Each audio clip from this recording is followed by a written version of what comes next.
ዋላችሁ? እንደምን አመሻችሁ? አምላካችን እግዚአብሔር በዚህ ዕለት በዚህ ሰዓት በዚህ ቅዱስ ቦታ ተገኝተን ቅዱስና ሕያው ዘላለማዊ የሆነውን ቃሉን እንድንሰማ ስለፈቀደልን ስሙ ለዘላለም የከበረ የተመሰገነ ይሁን።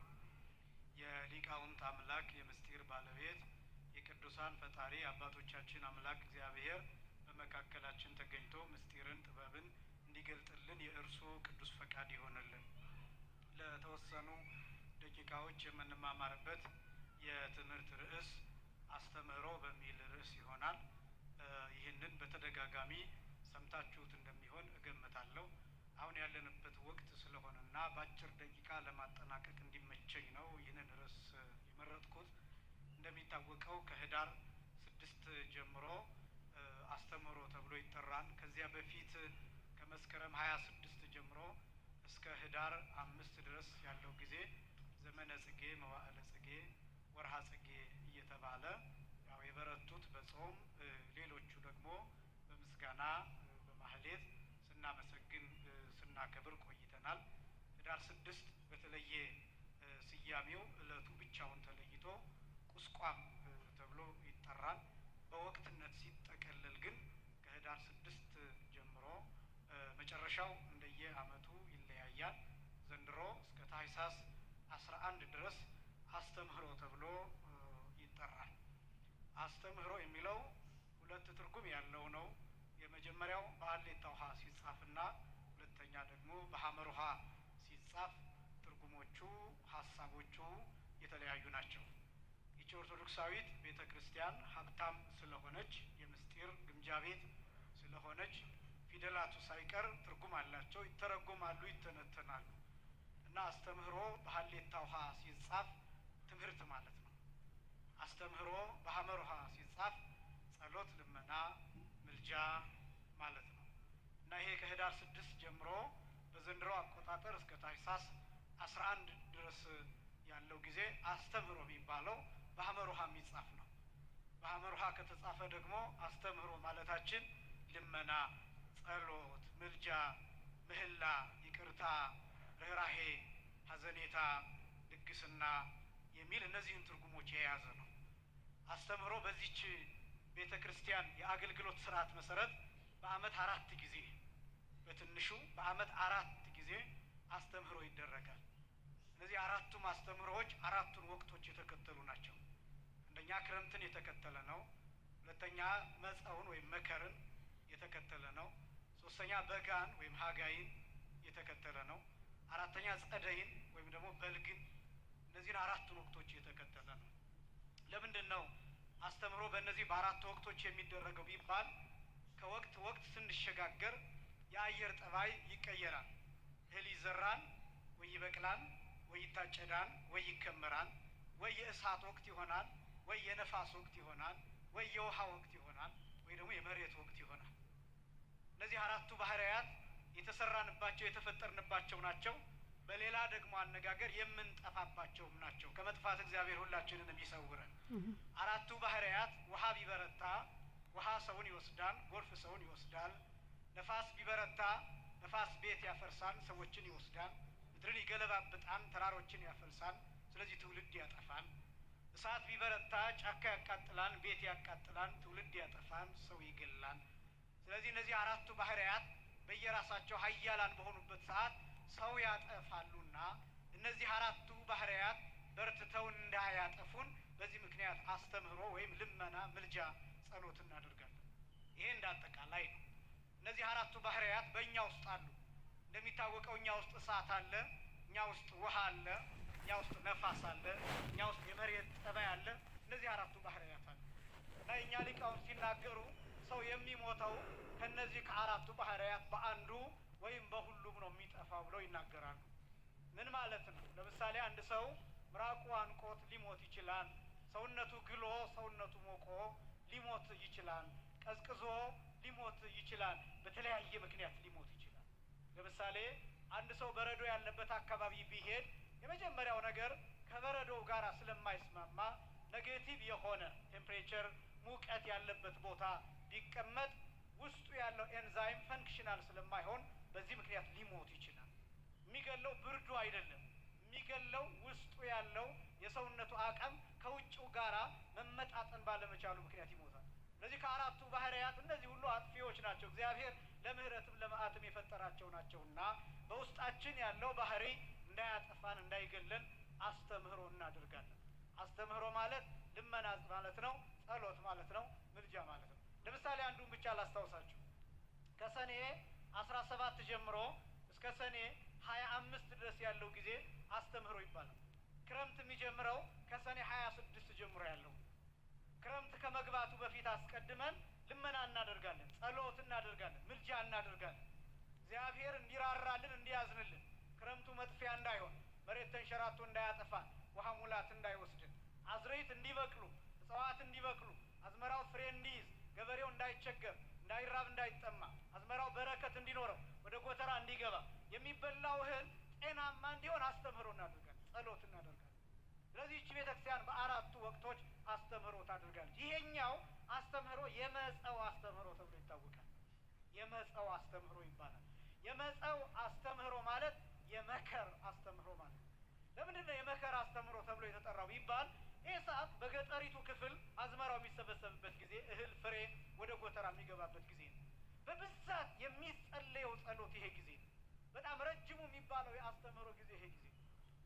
ለምንድን ነው በዚህ ጊዜ ረጅም የሆነው የአስተምህሮ ጊዜ ቢባል የምንመገበው ምግብ፣ የሚሰበሰበው እህል፣ ወደ ጎተራ የሚገባው ፍሬ ኃይልና ብርታት እንዲሆን፣ ትውልድ የሚገል ትውልድ የሚያልፈሰፍስ እንዳይሆን፣ ሕፃናትን የሚያልፈሰፍስ እንዳይሆን፣ ሽማግሎችን የሚያደክም እንዳይሆን፣ አቅም የሚሰጥ እንዲሆን በዚህ ምክንያት ቤተክርስቲያን አብዝታ ትጸልያለች። እንደምታውቁት እህል ኃይሉ ያበረታል። አሁን ይህንን ዘመን ስትመለከቱ የምንመገበው ነገር ኃይል ያሳጣል። እንዲያውም በሽታ ነው የሚሆን ብዙ ነገር። እንዲያውም ከምንመገበው ይበልጥ የምንከለከለው ይበልጣል። አስተውላችሁት ከሆነ እነዚህ ነገሮች ቀላል አይደሉም። ይመናል የሚታዘዙልን ነገሮች በሐኪሞች በጣም ጥሩ ያልናቸው፣ የምንወዳቸው፣ የምንፈልጋቸው፣ የምንጓጓላቸው፣ የሚጣፍጡ የሚባሉትን ነገሮች ሐኪሞች ይከለክሉናል። ያ በህብረት በደቦ የምንበላቸው፣ በፍቅር የምንበላቸው ነገሮች በሽታ ነው የሚሆኑ በጣም ብዙዎቹ። ለምን ይመስላችኋል? የቀድሞዎቹ አባቶቻችን እኮ ጮማ ቆርጠዋል፣ ቅቤ በልተዋል፣ ማር በልተዋል። ነገር ግን እነሱ ረጅም ዓመት ነው። እነዚያ ሰዎች የተመገቡት ምግብ እንዲስማማቸው የሆነበት ምክንያት ስለሚመገቡት ምግብ አስቀድመው ጸሎት ያደርጋሉ።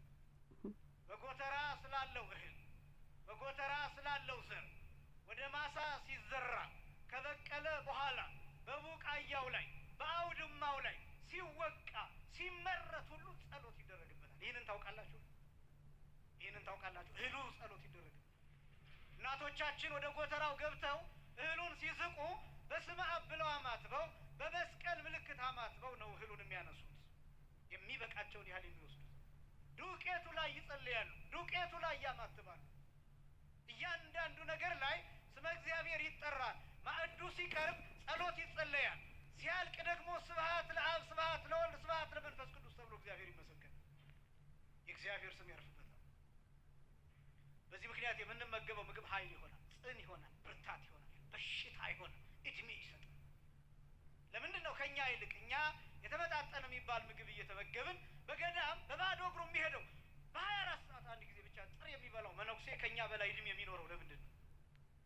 ብርቱ የሚሆነው፣ ጠንካራ የሚሆነው፣ ኃይለኛ የሚሆነው፣ በእግሩ ብዙ የሚጓዘው፣ ብዙ ሸክም ተሸክሞ ለዛው ተራራ የሚወጣው፣ ገደል የሚወጣው፣ የሚወረወረው መንፈሳዊነቱ ብቻ እንዳይመስላችሁ፣ አመጋገቡ፣ ትህርምቱ አያግበሰብስም፣ አያግበሰብስም። ይሄ ብቻማ አይደለም፣ ይጸልይበታል። 5 ጥሬ ቆጥሮ መዳፉ ላይ አድርጎ የእግዚአብሔርን ስም ይጠራበታል። የሚጠጣውን ውሃ፣ ጥርኝ ውሃ፣ እፍኝ ውሃ አስቀድሞ የእግዚአብሔርን ስም ይጠራበታል። ኃይል ይሆነው፣ ኃይል ይሆነው። ኤልያስ እንደምታውቁት በብሉይ ኪዳን አንድ ጊዜ በተመገበው 40 ቀን ቆይቷል። 40 ቀን። ሙሴም እንዲሁ። ለምንድን ነው እንደዚህ የሆነው ቢባል የእግዚአብሔርን ስም እየጠሩ ስለሆነ። የእግዚአብሔርን ስም መጥራት ኃይል እንድናገኝ ያደርጋል፣ ጉልበት እንድናገኝ ያደርጋል፣ አቅም እንድናገኝ ያደርጋል። አስተምህሮ የሚደረግበት ምክንያት ይሄ ነው። አዝመራው ላይ፣ ፍሬው ላይ፣ እህሉ ላይ፣ ወቅቱ ላይ የሚጸለየው ለዚህ ነው። ስለዚህ አስተምህሮ በዚህ ወቅት ብዙ ሆኖ የሚጸለየው ለዛ ነው። ጎተራው ላይ የምንመገበው ምግብ ላይ ማሳው ላይ አዝመራው ላይ ሰብሉ ላይ ፍሬው ላይ የሚጸለይ ጸሎት የተመለከተ ነው። ከህዳር 6 ጀምሮ እስከ ታኅሳስ 11 ድረስ አስተምህሮ ተብሎ ይጠራል። ይሄ አስተምህሮ የሚለው በሶስት ይከፈላል በዋናነት። የመጀመሪያው የነቢያት አስተምህሮ ነው። ሁለተኛው የጌታ አስተምህሮ፣ ሶስተኛው ደግሞ የሐዋርያት ወይም የክርስቲያኖች አስተምህሮ። ደግሞና ጠይቃችኋለሁ፣ እንደሚከብዳችሁ አውቃለሁ፣ መስማት ግን አለባችሁ። የመጀመሪያው የነቢያት አስተምህሮ፣ ሁለተኛው የጌታ አስተምህሮ፣ ሶስተኛው የሐዋርያት አስተምህሮ። የመጀመሪያው የማን አስተምህሮ አልኳችሁ? የነቢያት አስተምህሮ፣ ሁለተኛ የጌታ አስተምህሮ፣ ሶስተኛ የሐዋርያት አስተምህሮ። መጀመሪያ የማን አስተምህሮ አልኳችሁ? የነቢያት፣ ሁለተኛ የጌታ፣ ሶስተኛ። እነዚህ በሶስት ይከፈላል። የነቢያት አስተምህሮ ዓላማዎቹን ብቻ ነው የምነግራችሁ። የነቢያት አስተምህሮ የነቢያት ልመና፣ የነቢያት ጸሎት፣ የነቢያት ርኅራኄ፣ የነቢያት ልግስና፣ የነቢያት ሐዘኔታ፣ የነቢያት ምልጃ ማለት ነው። የነቢያት አስተብቁዖት ማለት ነው። የነቢያት በእግዚአብሔር ፊት መቆም ዓላማው ምንድን ነው? ከዛ ቀጥሎ ደግሞ የጌታ ጸሎት ዓላማው ምንድን ነው? ከዚያ ቀጥሎ ደግሞ የሐዋርያት ወይም የክርስቲያኖች አጠቃላይ አስተምህሮ ምልጃ ዓላማው ምንድን ነው? ይህን ማሳየት ነው። ለምን ነው እንደዚህ አይነት ነገሮችን ማሳየት የሚያስፈልገው ቢባል ቤተክርስቲያን እያንዳንዱ ነገር የምታደርገው በምክንያት ነው። ከመዳን አንጻር፣ ከነፍስ ጥቅም አንጻር ነው። የቤተክርስቲያን አገልግሎት የሚሰላው ከነፍስ ጥቅም አንጻር ነው፣ ከስጋ ጥቅም አንጻር አይደለም የሚሰላው። እንደዛ የቤተክርስቲያን አገልግሎት ነፍስን ምን ይጠቅማል? ስጋን አይደለም። ስጋ ሁለተኛ ነው። ለነፍስ ምን ይረባታል? ምን ይጠቅማታል? ለሰዎች ምን ይጠቅማል? ለእናንተ ምን ይጠቅማል? ለሚመናን ምን ይጠቅማል? ለትውልዱ ምን ይጠቅማል ተብሎ ነው የሚሰለው። ዝም ነገር የለም። ለዚህ ነው ይቺ ቤተ ክርስቲያን ከዘመን ጋር የማትጓዘው። ለዛ ከዘመን ጋር የማትጓዘው። ብዙ ወጣቶች ቤተ ክርስቲያኒቱ እናንተ እንድትዋጃችሁ ትፈልጋላችሁ። ይቺ ቤተ ክርስቲያን ወጣቶችን አትዋጅም ማለት ግን አይደለም። ግን ይቺ ቤተ ክርስቲያን ወጣቶችን ብቻ ተከትላ ለወጣቶች ብቻ ብትሰራ ትወድቃለች። ቤተ ክርስቲያን ብቻ ነው ያልኩት። ለወጣቶች አትሰራም አይደለም እያልኩ ያለሁት። ለወጣቶች ብቻ ብትሰራ፣ ለምሳሌ ይቺ ቤተ ክርስቲያን ለወጣቶች ብቻ ትስራ ቢባል ምን መደረግ አለበት መሰላችሁ? በዚህ ጉባኤ የአርሴናልና የማንቸስተር ጨዋታ ስክሪን ላይ መታየት አለበት። አያችሁ፣ ይቺ ቤተ ክርስቲያን ወጣቶችን ብቻ መዋጃት አለበት ከተማ ለወጣቶች ብቻ። በጣም ብዙ ሰው የሚለው ቤተ ክርስቲያኒቷ ወጣቱን አትወጅም፣ ለወጣቱ አትሆንም። ይኸውልህ አንተን የምትከተል ከሆነ ቤተ ክርስቲያኒቷን በአካል አታገኛትም። ቲክቶክ ውስጥ ብቻ ተወስና ታገኛታለህ። ቅዳሴ በቲክቶክ ውስጥ ብቻ ይሆን፣ ማህሌት ቲክቶክ ውስጥ ብቻ ይሆን። ስለዚህ ቤተ ክርስቲያኒቷ በአካል ትጠፋለች። ከመጥፋት እግዚአብሔር ይሰውረን።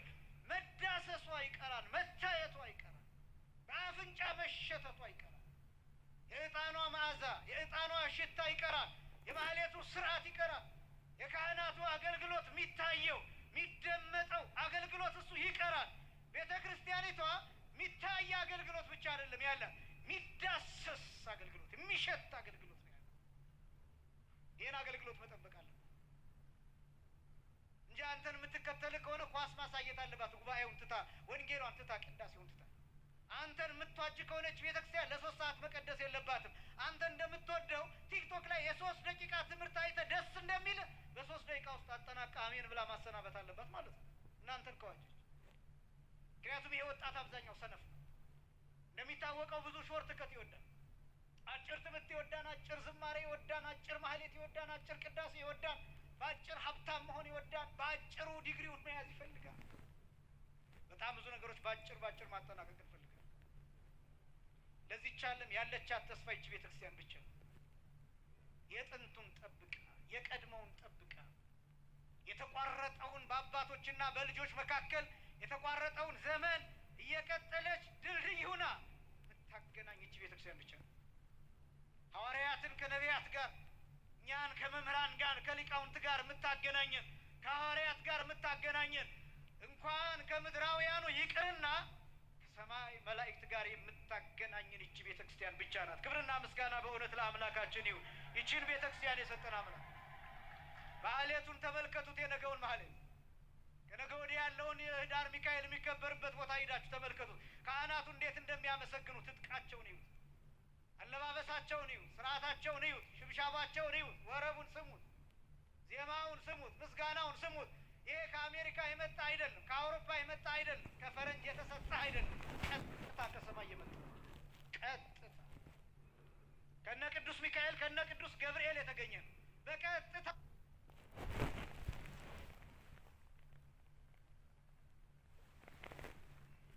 የሚሳተፉበት የምስጋና ስርዓት ነው። ኪሩቤል አላውቀውም የማይለው ምስጋና፣ ሚካኤል አላውቀውም የማይለው ምስጋና፣ ቅዱስ ገብርኤል አላውቀውም የማይለው ምስጋና፣ በሰማይ የሚያመሰግነው 24ቱ ካህናተ ሰማይ የሚያውቁት ምስጋና፣ አብረው የሚያመሰግኑት ምስጋና፣ የሰማዩን ህብረት የሚያሳይ ምስጋና። እንኳን ምድራውያን ይቅርና ሰማያውያን የሚሳተፉበት አገልግሎት ያለ ዝም ብሎ ተራ አይደለም። ለዚህ ነው ሌሎቹ ጋር ስታዩት የማያምረው። አቋሚያውንና ጸናጽሩን ለመጠቀም ይሞክራሉ። እዩዋቸው እንዴት እብድ እንደሚመስሉ። ምክንያቱም ይቺ ቤተክርስቲያን ናት በባለቤትነት የተቀበለችው። ቅዱስ ያሬድን መምሰል ይጠይቃል። ቅዱስ ያሬድን ማክበር ይፈልጋል። እና ይቺ ቤተክርስቲያን ድልድይ ሁና እንኳን ከምድራውያን ጋር ይቅርና ከሰማያውያን ጋር ታገናኛለች። በዚህ ምክንያት የነቢያትን የሐዋርያትን የሊቃውንትን እያለች የምታስተምረው ለዚያ ነው። የነቢያት አስተምሮ የነቢያት ልመና የሚባለው ምንድን ነው ይባል? ክርስቶስን መጠበቅ ነው። በቃ ይሄ ብቻ ነው። የነቢያት ህልም ይሄ ነው። የነቢያት ራእይ ይሄ ነው። የነቢያት ፍላጎት ይሄ ነው። የነቢያት ሱባኤ ይሄ ብቻ ነው። የነቢያት ተስፋ ይሄ ብቻ ነው። መናፈቅ ክርስቶስ መቼ ነው የሚመጣው? መስቀል ላይ ስጋ የሚቆርሰው ደም የሚያፈሰው ራቁቱን የሚሰቀለው ያንዳንዶቹ የነቢያት ያንዳንዶቹ ፍላጎታቸው ክርስቶስን ከመናፈቃቸው የተነሳ ለአንዳንዶቹ ተሰቅሎ ታይቷቸዋል ክርስቶስ። ለምሳሌ እንደነ ኤርምያስ ላሉ ያው ነቢዩ ኤርምያስ ክርስቶስን ተሰቅሎ አይቶት 3 ቀን ሬሳ ሆኖ 3 ቀን ሙቷል። ሙቷን ስላችሁ ነፍሱ ከስጋው ተለይቶ አይደለም። ነፍሱ ከስጋው ጋር ሆና ስጋው ለ3 ቀናት የማይንቀሳቀስ ሬሳ ሆኖ ማይናገር ማይጋገር ሆኖ ለ3 ቀናት በድን ሆኖ ቆይቶ እና 3 ቀን ሲቆይባቸው ደቀ መዛሙርቱ ሊቀብሩት ይዘውት ሊሄዱ ሲሉ ይትቅብርው ወስማሃለው ነፍሱ በላዕሌው እንዳትቀብሩት ነፍሱ አለች የሚል ድምፅ ከአካሉ ተሰማ። ከዛ ሲነቃ ጠየቁት። ምን አይተህ ነው አሉ።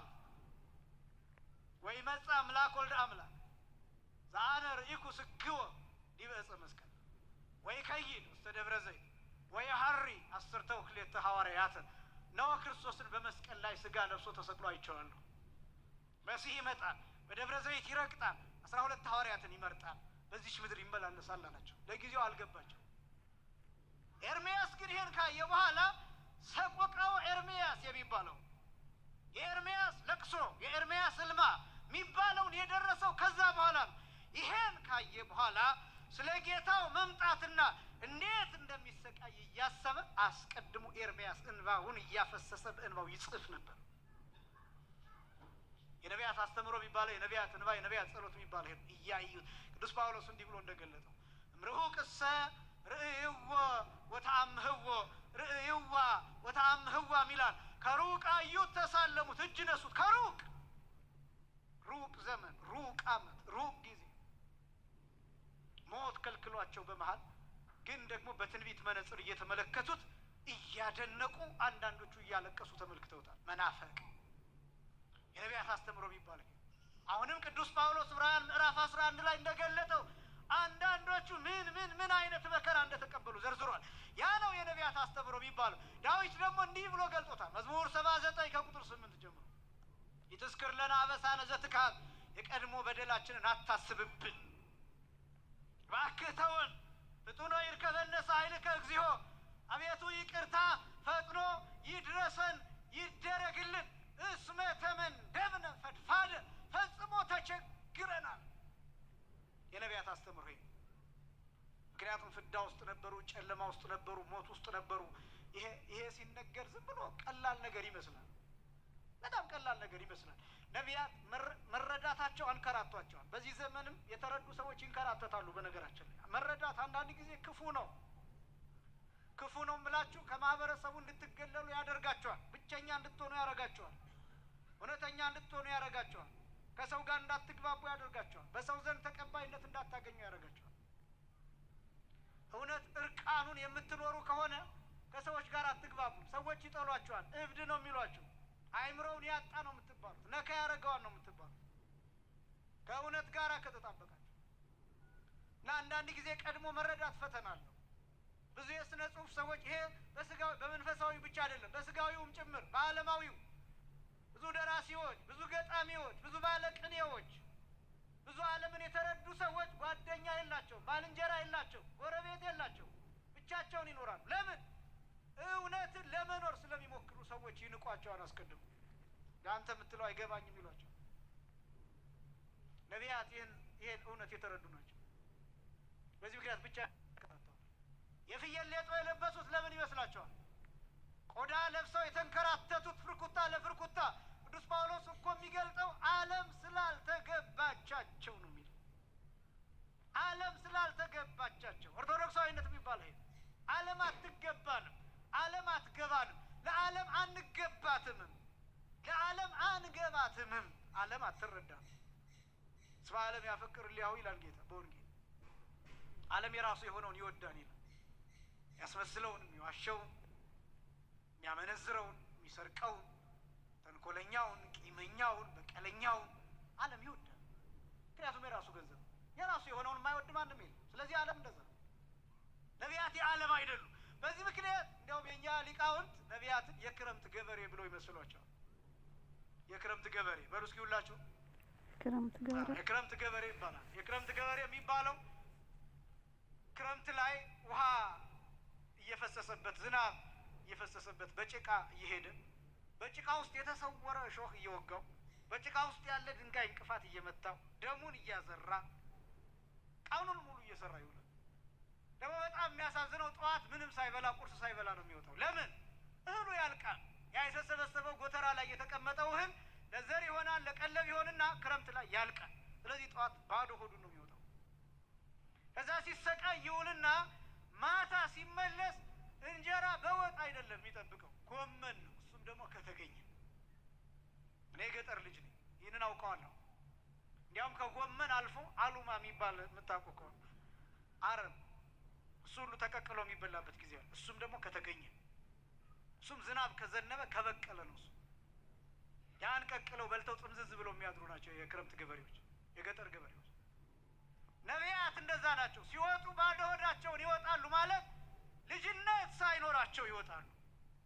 ከዛስ ቀኑን ሙሉ ጭቃ ውስጥ እየወደቀ እየተላወሰ እሾህ እየወጋው እንቅፋት እየመታው ዝናብ ላዩ ላይ እየወረደበት እንደሚውል ነቢያትም ቀኑን ሙሉ ትንቢት እየተናገሩ ይውላሉ።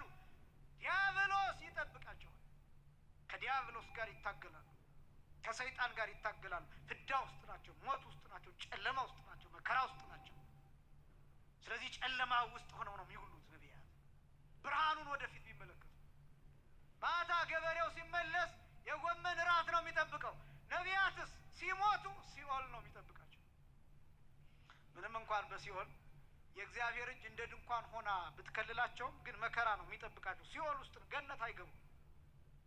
ነቢያት ገነት አልገቡም። እስከ መቼ? ክርስቶስ ሰላም ለኩልክሙ ብሎ በዕለተ ዓርብ ከሲኦል ነፍሳቸውን እስኪያወጣቸው ድረስ ነፍሳቸው የነበረችው ሲኦል ውስጥ ነው። ግን ሲኦል ውስጥ የእግዚአብሔር እጅ እንደ ድንኳን ሆና ከመከራ ከልላቸው ነበር። ነቢያትን፣ አብርሃምን፣ ይስሐቅን፣ ያዕቆብን፣ ሌሎቹን ደጋጎቹን። ግን ሲኦል ውስጥ ነበር፣ ገነት አልገቡም። ስለዚህ ራሳቸው ጎመን ነበር፣ ራሳቸው አሉማ ነበር፣ ራሳቸው ቅጠል ነበር። ሐዋርያት የበጋ ገበሬ ይባላል። የበጋ ገበሬ እህሉ ደርሷል። ጧት ላይ የፈለገውን ቁርሱን በልቶ ይወጣል። ምሳ ላይ ምሳ ሰዓት ላይ ምሳ ይመጣለታል። ማታ ሲመለስ መጀመሪያ ቆሎ ይበላል። ከዚያ ቀጥሎ የሚጠጣ ይቀርብለታል። ከዚያ ቀጥሎ ደግሞ ራት ይቀርብለታል። ሐዋርያት በልጅነት ሆነው ነው የሰበኩት። ሐዋርያት ስጋው ደግሞ ራት አላቸው። ሐዋርያት የጌታ ስጋ የጌታ ደም ራት አላቸው። ሐዋርያት የእግዚአብሔር ልጅ የመባል ስልጣን አላቸው። እግዚአብሔርን አባት የማለት ስልጣን አላቸው። ስለዚህ ሐዋርያት የበጋ ገበሬ ይባላል። የነቢያት አስተምህሮ ግን በስቃይ ውስጥ ነበር። ክርስቶስን መናፈቅ ነበር። ይሄ የነቢያት አስተምህሮ ይባላል ባጭሩ። ሁለተኛው የጌታ አስተምህሮ የጌታ ጸሎት ነው። ጌታ የጸለየው ለምንድን ነው? የዮሐንስ ወንጌል ምዕራፍ 17 ሙሉ የጌታ አስተምህሮ ተብሎ ነው የሚጠራው። አስተብቆት ይባላል። የጌታ ጸሎት ይባላል። እስኪ በሉ የጌታ ጸሎት። የማን ጸሎት አልኳችሁ? ብዙ ሰው ሊሰናከልበት ይችላል ሲሰማ። በደንብ ተጠንቅቃችሁ ስሙ። የጌታ ጸሎት የሚባለው ጌታ ወደ ማን ነው ለማን ነው የጸለየው ቢባል የጸለየው ለኛ ነው። ወደ ማን ነው የጸለየው ቢባል ወደ ራሱ ነው። ለምን ጸለየ ቢባል አብነት ለመሆን፣ አራያ ለመሆን፣ ምሳሌ ለመሆን። ጌታ ኃጢአት ከሆነው ነገር ውጪ ምን ከሆነው ነገር ውጪ አልኳችሁ? ኃጢአት ከሆነው ነገር ውጪ ሰው የሰራውን ሁሉ ምን ብሏል? ሰርቷል። መጸለይ ኃጢአት ነው አይደለም? ኃጢአት ካልሆነ ክርስቶስ በምድር ላይ ያልሰራው ምንም ነገር የለም። የኛ ሊቃውንት የሚያስቀምጧቸው ወሆሮን እግዚእ ለሐምስ ግብራት የሚባሉ 5 ነገሮች ነው ጌታ ያደረጋቸው። የመጀመሪያው ተአምኖ ኃጣው የሚባል፣ ሁለተኛው ጥምቀት የሚባል፣ ሶስተኛው ተባሂቶ የሚባል፣ አራተኛው ምንኩስና የሚባል፣ አምስተኛው ሰማዕትነት የሚባል። እነዚህ 5 ነገሮች ጌታ ያደረጋቸው ናቸው። ወሆሮን እግዚእ ለሐምስ ግብራት ማለት ጌታ 5ቱን ስራዎች ሰራቸው፣ ሄደባቸው፣ ተጓዘባቸው ማለት ነው። በዮሐንስ ወንጌል ምዕራፍ 14 ቁጥር 6 ላይ ሁልጊዜ የሚጠቀስ ጌታ የተናገረው ቃል እኔ መንገድ እውነትና ሕይወት ነኝ። መንገድ ብሎ የተናገረው ጌታ አንዳንዶቹ እንደሚሉት ሎቱ ስብሐት አማላጅ ማለት አይደለም። መንገድ ማለት አርአያ ማለት ነው፣ ምሳሌ ማለት ነው፣ መሄጃ ማለት ነው። መንገድ ትርጉሙ እሱ። መንገድ የምትደርሱበትን ቦታ አስባችሁ የምትጓዙበት እንደሆነ ሁሉ ክርስቶስ ያደረገውን ስራ በሙሉ እኛ እያደረግን የምንጓዝበት ነው። አርአያነቱ፣ ምሳሌነቱ፣ መምህርነቱ፣ አብነትነቱ መንገድ ተብሎ ይጠራል። ከዛስ ቀጥሎ ራሱ ሕይወት እውነት እንደሆነ ያ መንገድ የሚያደርሰው ወዴት ነው ቢባል ወደ ራሱ ነው የሚያደርሰው። ምክንያቱም ራሱ እውነት ነው፣ ራሱ ሕይወት ነው። ስለዚህ መንገድ የሚባለው ራሱ ክርስቶስ የሰራልን ስራ ያሳየን አብነት፣ እግር ማጠቡ፣ ሰማዕትነቱ፣ ጥምቀቱ፣ ተባይቶ እዚህ መንገድ ይባላል። ለምሳሌ ተአምኖ ኃጣው የሚለውን አንዱን ብቻ ላንሳላችሁ። ተአምኖ ኃጣው ማለት ኃጢአትን መታመን ማለት ነው። እስኪ በሉ ኃጢአትን በሉ መታመን፣ ወይም በሌላ አገላለጥ ኃጢአትን መናዘዝ ማለት ነው። እኛ ንስሐ የምንገባበት ስርዓት ማለት ነው። ክርስቶስ ኃጢአት የለበትም። ምን የለበትም አልኳቸው?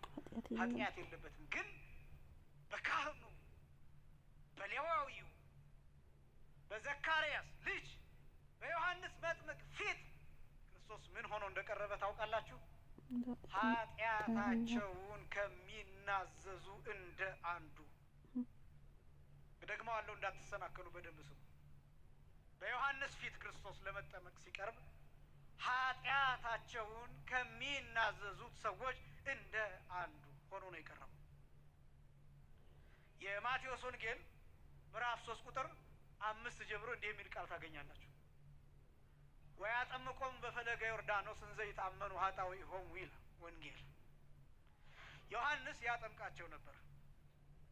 በምንድን ነበር የሚያጠምቃቸው? እንዴት ነበር የሚያጠምቃቸው ቢባል ኃጢአታቸውን እየተናዘዙ። ምናቸውን እየተናዘዙ? ኃጢአታቸውን እየተናዘዙ ያጠምቃቸው ነበር። እነማንን?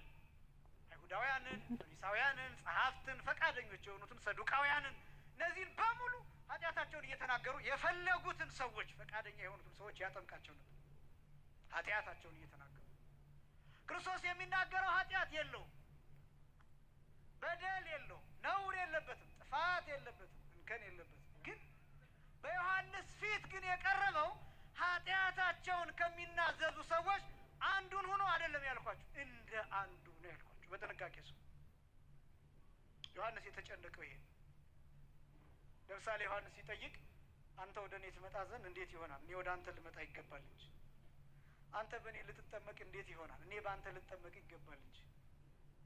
እንዲህ አይነት ጥያቄዎችን ያቀረበው ዮሐንስ ለዚህ ነው። ዮሐንስ ብቻ አይደለም በነገራችን ላይ በጥምቀት ሁልጊዜ እንደሚነገረው ዮርዳኖስ ፈራች፣ ሸሸች፣ ባህር ሸሸች፣ ወደ ኋላ ተመለሰች የሚሉ ቃላትን ትሰማላችሁ። ላልባ አምላክ ዳዊት ይጠይቃል፣ ምን ተኮንኪ ባህር ዘጎየኪ አንተኒ ዮርዳኖስ ዘገባይ ከደሬከ አድባር ዘአንፈራስክሙ ከመሃራጊት። አንቺ ባህር ምን ሆነሽ ነው የሸሸሽው? ዮርዳኖስ ለምንድን ነው ወደ ኋላሽ የተመለስሽው? ተራሮቹ ለምንድን ነው የዘለላችሁት፣ የተሸበራችሁት፣ የደነገጣችሁት ብሎ ይጠይቃል። መልሱ ምን እንደሆነ ታውቃላችሁ? ባህር ለምን ሸሸ ቢባል ጌታ ኃጢአት የለበትም፣ ግን እንደ አንድ ኃጢአተኛ ሰው መስሎ ነው የተገለጠው። ስለዚህ ባህርን አስጨንቋል። ኤልያስ በዛ ቦታ ተሻግሯል። ኤልሳ በዛ ቦታ ተመላልሷል። ኢያሱ በዛ ቦታ ሂዷል። ሌሎቹም ቅዱሳን ነቢያት በዮርዳኖስ በረሃ ተንከራተዋል። መልከጼዴቅ ለዘመናት መስዋዕት አቅርቧል። ሌሎች ሁሉ ጥንተ አብሶ አለባቸው።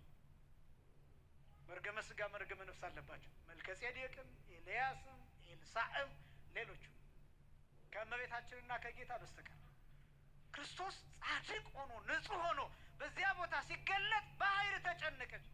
ምንም ኃጢአት ነውር የሌለበት ግን ደግሞ ኃጢአታቸውን ከሚናዘዙ ሰዎች እንደ አንድ ሆኖ መጣ። ምን ለመሆን ቢባል አርአያ ለመሆን፣ ምሳሌ ለመሆን፣ አብነት ለመሆን። በቃ ክርስቶስ ያደረጋቸው ነገሮች እነዚህ ናቸው። ስለዚህ ክርስቶስ የጸለየው ለዚያ ነው። ሐሙስ ማታ፣ በተለይ ሐሙስ ማታ የሉቃስ ወንጌል ምዕራፍ 22 ከቁጥር 40 ጀምሮ ብትመለከቱ ወአውተረ ጸልዮ ይላል። መላልሶ ጸለየ ይላል። መላልሶ ጸለየ፣ ፈራ። ወኮነ አፉ ከመ ነጸፍጻፈ ደም ዘይወርድ ዲበ ምድር፣ ወዙሁ ላቡ መሬት ላይ እንደሚንጠባጠብ ደም ነበረ። ወተአተተ እምኔሆሙ መጠነ ሙጋረ አሐቲ እብን፣ ድንጋይ ተወርውሮ የሚደርስበትን ያህል ርቀት ከሐዋርያት እልፍ ብሎ ጸለየ። 3 ጊዜ ተመላልሶ ጸለየ። አባት ሆይ ብትወድስ ይህች ጽዋ ከኔ ትለፍ ብሎ ይችን ቃል ብቻ 3 ጊዜ ጸለየ። ይሄ የጌታ አስተምህሮ ይባላል። በጣም ብዙ ትንታኔ ያለው ይሄ የጌታ ጸሎት ተብሎ ይጠራል። ለምን የሆነ ነው ቢባል ለአርአያነት፣ ለምሳሌነት፣ ለአብነትነት የቀረበ ጸሎት ነው አንደኛ። ሁለተኛ ደግሞ ጸሎቱ ምን የሚሆን ነው ቢባል መስዋዕት ሆኖ የቀረበ ነው።